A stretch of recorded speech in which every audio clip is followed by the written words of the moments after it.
Hello students. Now we are going to study about fractions. Yes, we have already studied fractions in the previous classes. So let us revise it and little bit add new things to fraction. So the first thing you can see, there are two figures in front of you. One of the square is divided like this, a small portion and a larger one, and another one I try to divide it equally.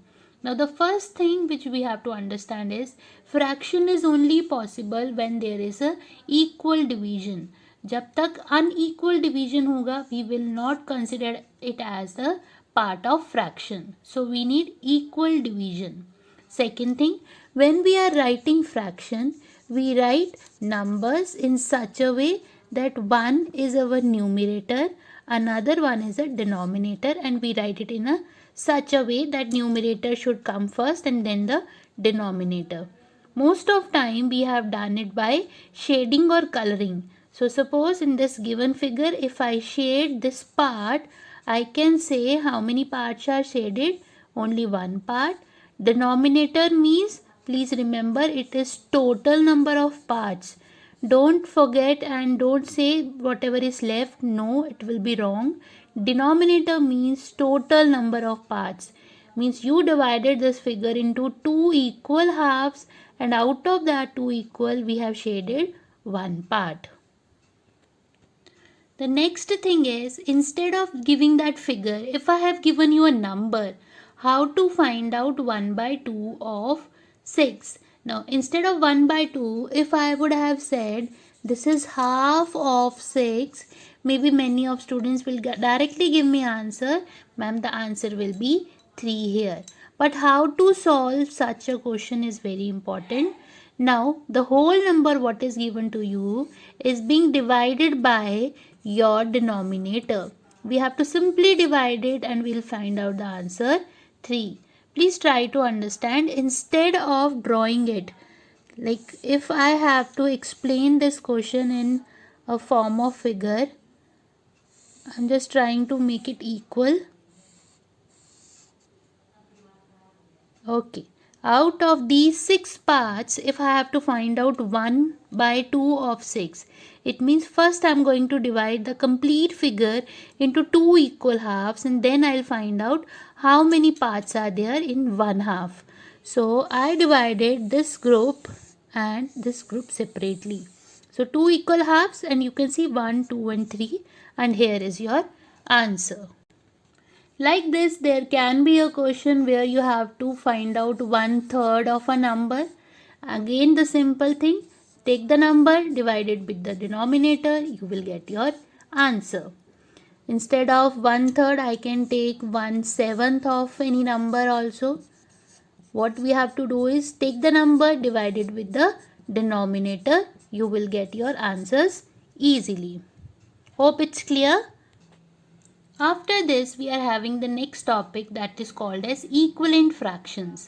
Now the term equivalent itself is saying something is equal here. What is equal? Let us try to find out with the help of an example. Suppose I have an apple and I divide it into two parts. Suppose it's an equal part, and then I have given you one part. So this one part is eaten by you. Again, I have taken one apple.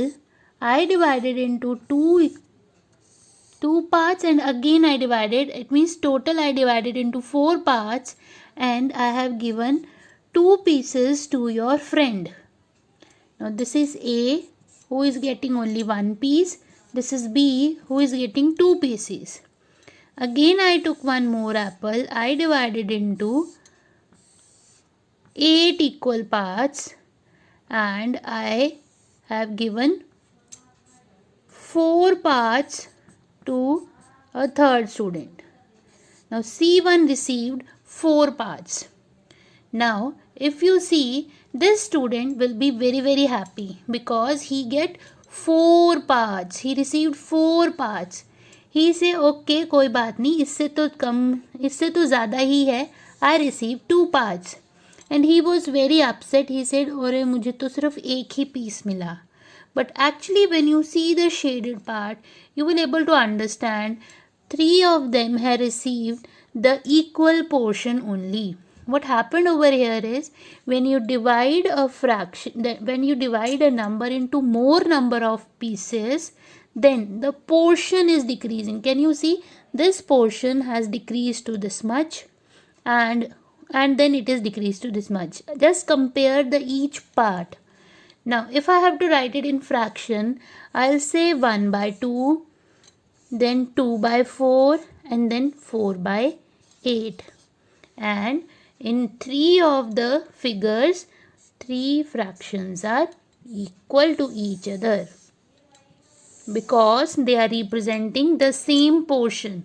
The only thing is we are just explaining it by increasing the total number of parts. Where total number of parts are increasing, where the numerators are also increasing. So let me take one more example. Suppose this is a chocolate bar and I have divided into 3 parts. Again one chocolate bar, and instead of dividing it into 3 parts, I divided it into 6 parts. So what happened over here is the student who is getting only one part will be very unhappy because ma'am has given only one part to me, but to my friend she has given 2 parts. So friend is feeling very happy. Wow, मुझे 2 pieces मिले chocolate के. But when actually they compared the portion, they'll come to know कि we need not to feel happy or bad because we get an equal portion. Which means I can write 1 by 3 is equal to, in this fraction, the shaded part is 2 by 6. Hope it is clear.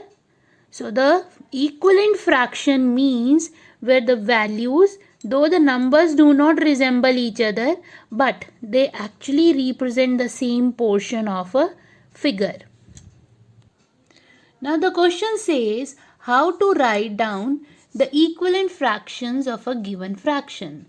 If I have to write the equivalent fraction of this number, I'll multiply the fraction with number 2. Please always remember I am going to treat numerator and denominator both by same number.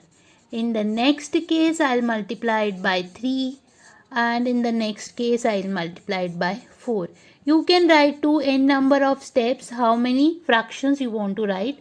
So I can say 4 by 7 is equal to 8 by 14. This is equivalent. Another one 12 by 21, again equivalent, and 16 by 28, again equivalent.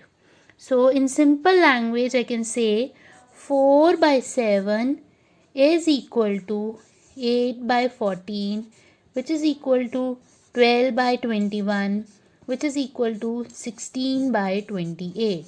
They all are equivalent fractions, and if you notice it properly, in the numerator the table of 4 is going on, in the denominator table of 7 is going on.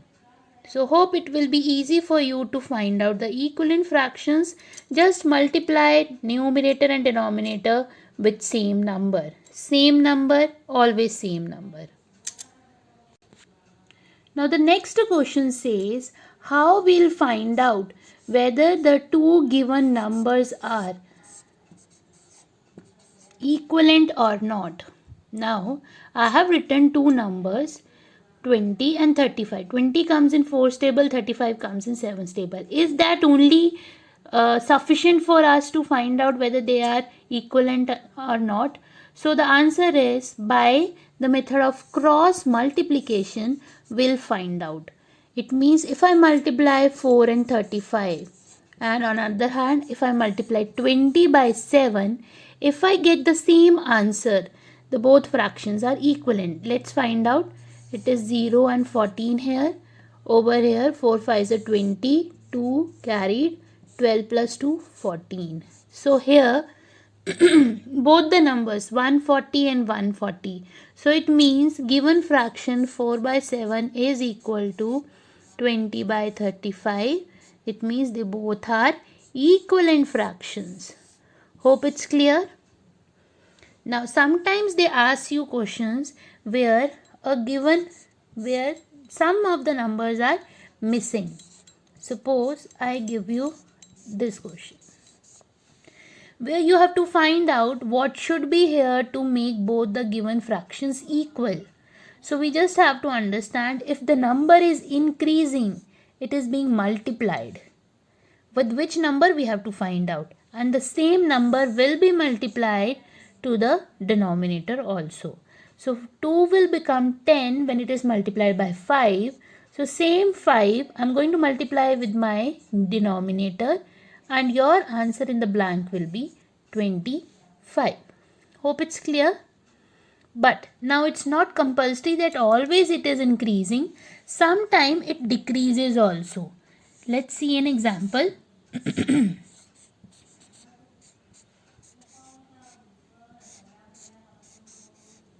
Okay, so the example is 20 by 24 and then 5 by dash. Now since the number is decreasing, there is no chance of subtraction. You have to divide it. With which number I am going to divide? You have to check 5's table. 5 की table में 20 कब आता है? 4 पे. So I divided by 4. The same number is divided by 4 here. So we'll get a quotient, that is 6, which will be your denominator. So it is not always compulsory that always we are going to multiply or we'll increase the equivalent fractions. There can be a possibility where they are decreasing. It means divisibility can also be possible. The only condition is same number. Please remember, either you are multiplying the fraction or dividing. The number should be same.